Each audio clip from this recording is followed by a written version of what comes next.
Things are really heating up around here, which is good after last week's cool and rainy weather. It's helped to keep the insects active, and also our insectivores, such as this eastern kingbird. This one is perched above the man-made pond, but they can also be found perched in fields and often on telephone wires as well. They can be easily distinguished from other flycatchers by the white tip of the tail. Interestingly, if you followed this guy to South America in the winter, you may not recognize him by its behavior. During their northern summers, they are mostly solitary insectivores, but in the winter, they congregate into large flocks and eat mostly fruit. Here in the beaver pond, we still have a female sitting on her nest.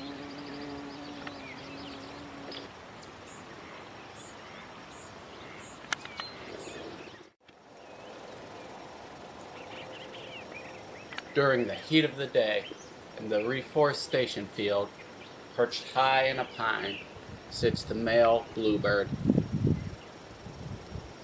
He seems very content, just swaying in the wind.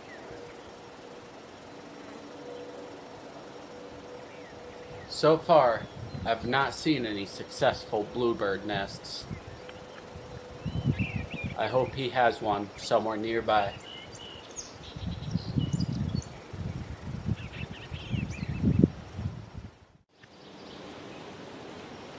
There is a broad-winged hawk nest back in the woods.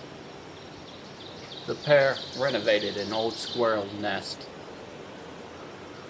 It's difficult to see inside to know how many eggs there are or if there are chicks, but I have seen the mother's tail sticking out a couple times as she incubates.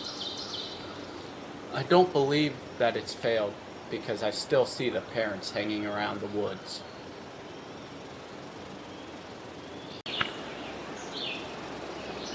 There's one nearby.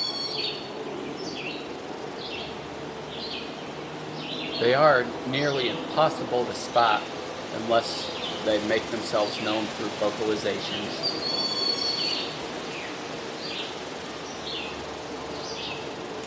The family will spend their time alone in the forest in the nearby fields. However, broad-winged hawks are known for their huge congregations of flocks flying south for the winter.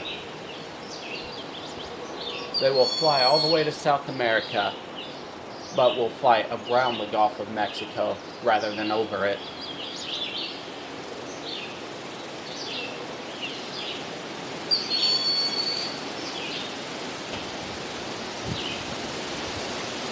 Early in the 20th century, they were shot in large numbers during their fall migrations. Since they have been federally protected, their numbers have rebounded.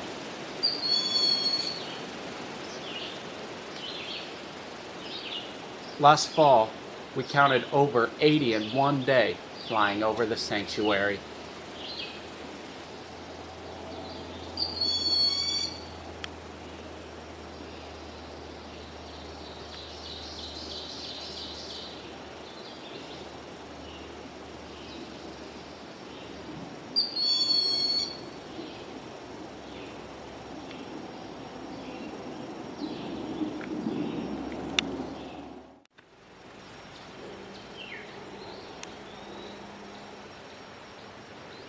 Although a common occurrence in upstate New York, it's still exciting to see deer.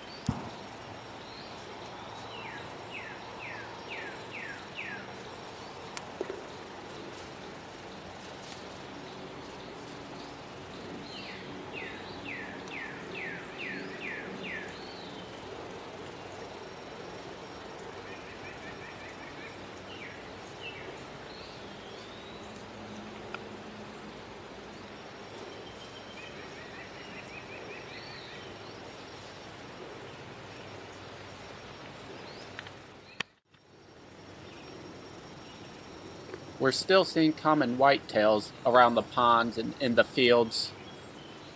This is a female, of course, indicated by the dark abdomen rather than the white tail. She could easily be confused with the 12-spotted skimmer, but there are some subtle differences. Notice the lateral line along the abdomen is broken up. Furthermore, the abdomen is much more stout.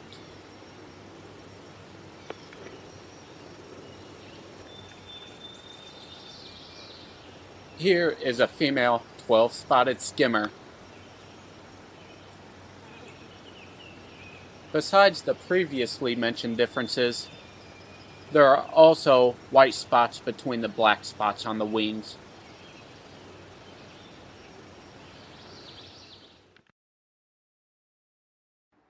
This beetle has been a mystery to me for at least a couple weeks now. I have finally identified it as Ophia varians, but I still can't find much information about it.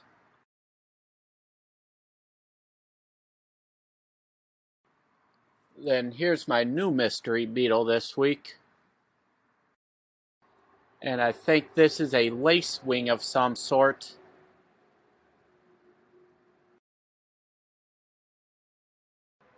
And the mystery weevil. And these little spiders that build their webs in the middle of our trails. We don't see as many northern crescents as we did, but there's still a few around. I cannot get over the beauty of the orchard orb weaver. They are commonly seen hanging upside down from their horizontal web. Its genus name, Leucage, is Greek, and it means with a gleam. Then Venusta is Latin, and means charming, elegant, or beautiful. It is said to be the only spider that Charles Darwin himself has named.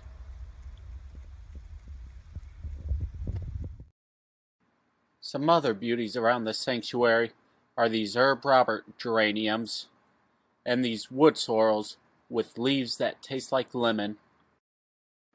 And these yellow irises are in the man-made pond, although they can be invasive.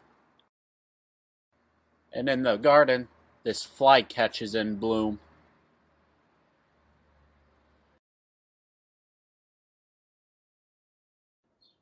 And that about wraps it up for the week at the sanctuary. But there's still a lot going on in the canyon.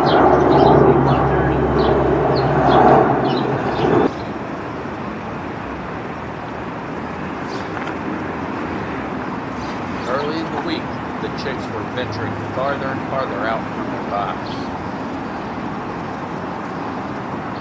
They were also doing a lot of wing flapping in order to build the muscle and coordination that they'll need to fly. That's the female, Grace, flapping her wings, and the boy, Cade, out on the ledge.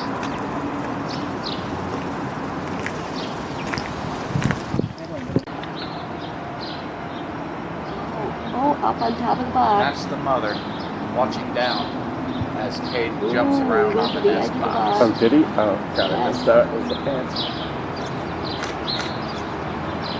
These maneuvers are sort of practice. Wow. Like a wild jump there. That is probably one of the more useful bits of practice he does, that jumping back and forth. Well, I think the jumping, to me, that's what I saw. When they start jumping and... They say Lita did that and really set her up.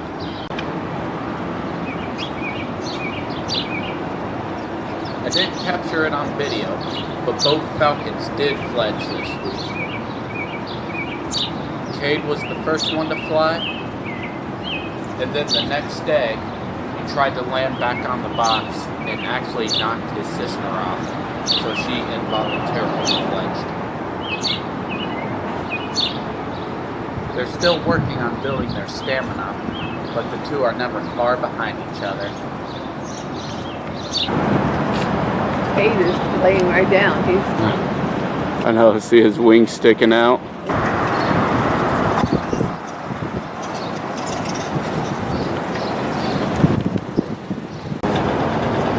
As the week progressed and their landings got better, they seemed to favor these light posts sticking out of the hotel window.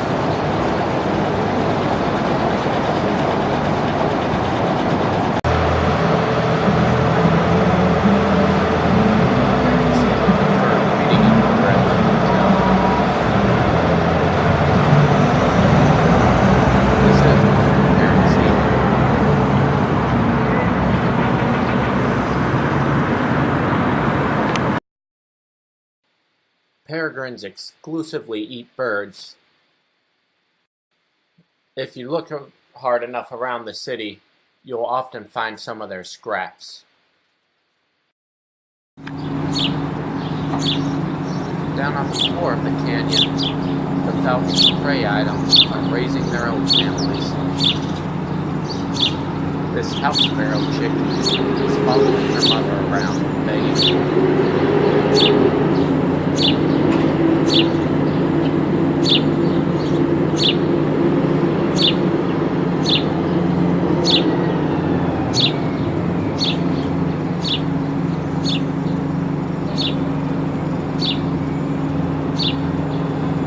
I'm trying to think if they fly around. It appears that this house sparrow chick, You know what I has mean? not About been kind weaned of off usually over mother's the trees, but feedings yet. sometimes lower.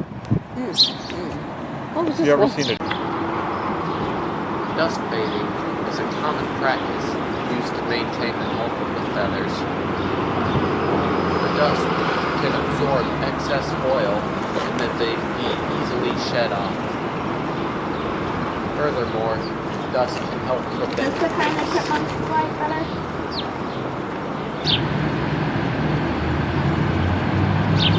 city birds are probably so successful in part because of their ability to eat almost anything. Somebody from one of the churches had leftover sandwiches and gave them to us, and we in turn gave them to the birds. They had bread, cheese, mustard, and meat on it. It was a feeding frenzy. One of the most interesting parts about this is that the starlings do not typically hang out in that parking lot. But they were pretty quick to locate the food source.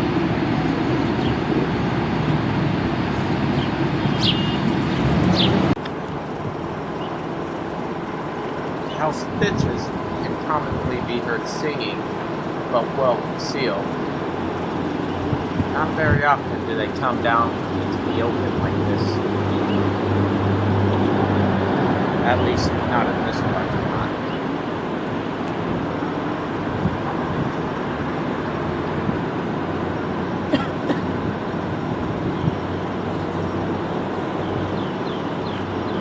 What was the house? Cedar waxwings Seems can perfect. also Is it be big or- commonly heard, but harder to see. Three bedroom? Squirrels are also great foragers. They will eat almost anything, such as this one, eating the cupcake wrapper. It's all And Mama Squirrel here, hoarding the seed pile.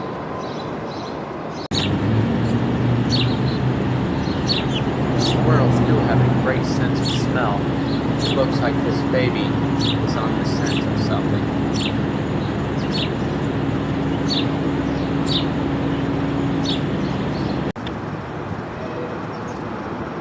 And here's a chipmunk filling its cheek pouches with black oil sunflower seeds.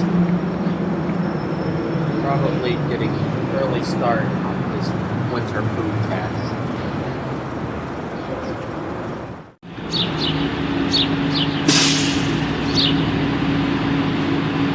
Birds aren't the only ones who like these sandwiches. These bottle flies were also quick to find it.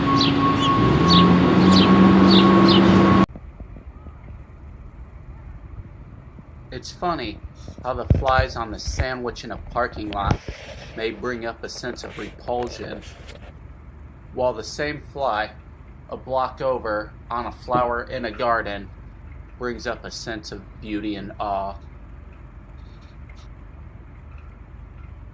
These flowers, Spirea, seems to do a good job at attracting insects. I've also seen bees on it. And it seems to have no problem escaping the gardens and filling the cracks in the sidewalks. This bindweed is also known to be a weed, and it appears by the holes in the leaves that some insects like it as well. I've also noticed grapevines taking over gardens.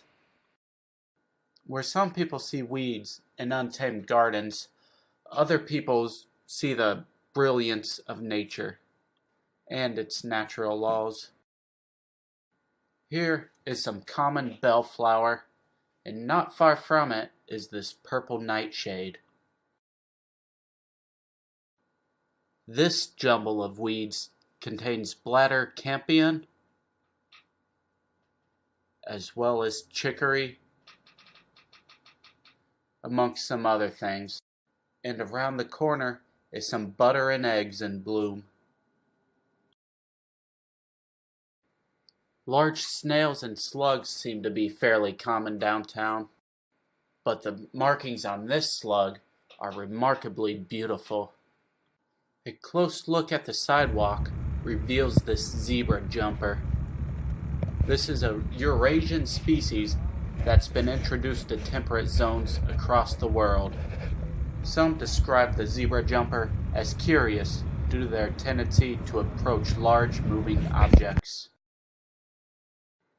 And at a pizza shop one evening, I noticed these American house spiders hanging from the ceiling.